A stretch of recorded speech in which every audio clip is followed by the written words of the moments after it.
નમસ્કાર દર્શક મિત્રો, આપ જોઈ રહ્યા છો ઇન્ડિયા 24 ન્યૂઝ ચેનલ। હવે જોઈએ અગત્યના સમાચાર। આજે ઘટનાના ત્રીજા દિવસ સુધીમાં 11 મૃતદેહો પરિવારજનોને સોંપવામાં આવ્યા, જેમાં પરાપીપળિયા ગામના જયંત ઉર્ફે જય અનિલભાઈ ગોરેચાનું પણ થયું છે દુઃખદ મૃત્યુ। રૈયા ગામ સ્મશાન ખાતે અંતિમ વિધિ કરવામાં આવી। મૃતક જય ગોરેચાના પિતા અનિલભાઈ ગોરેચાનું પણ થોડા મહિનાઓ પહેલા જ મૃત્યુ થયું હતું। જય ગોરેચા ધ્રોલ તાલુકાના જાયવા ગામના મિત્રો સાથે ટીઆરપી ગેમ ઝોનમાં ગયા હતા। પરિવાર હિબકે ચડ્યો।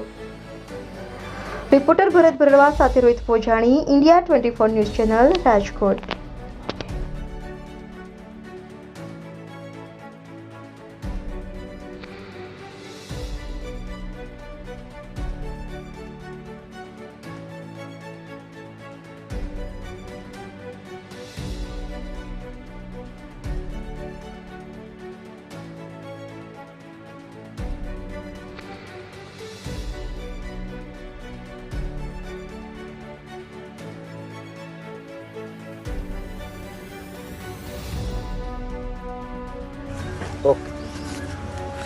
જયભાઈ એટલે જયંતભાઈ અનિલભાઈ ગોરેચાનું જે અકાળે અવસાન થયું અગ્નિકાંડની અંદર, જયભાઈ મારા દૂરના ભત્રીજા થાય।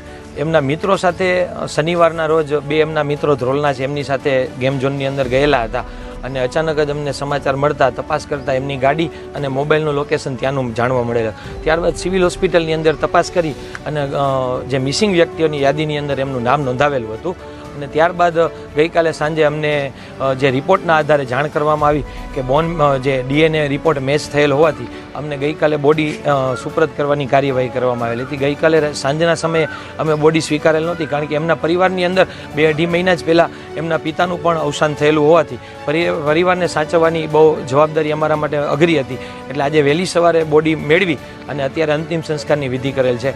અને ખાસ બીજું કે જે જગ્યાએ આવો બનાવ બનેલ છે એ જગ્યા સરકારે હસ્તગત કરી લેવી જોઈએ અને એ જગ્યા ઉપર આવા ભવિષ્યની અંદર કોઈ પણ પ્રકારના મોત ઝોન ન બને, ડેડ ઝોન ન બને, એ અંગે સરકારે પગલાં લેવા જોઈએ એવી આપ સૌના માધ્યમથી વિનંતી કરીએ છીએ અમારા પરિવાર વતી।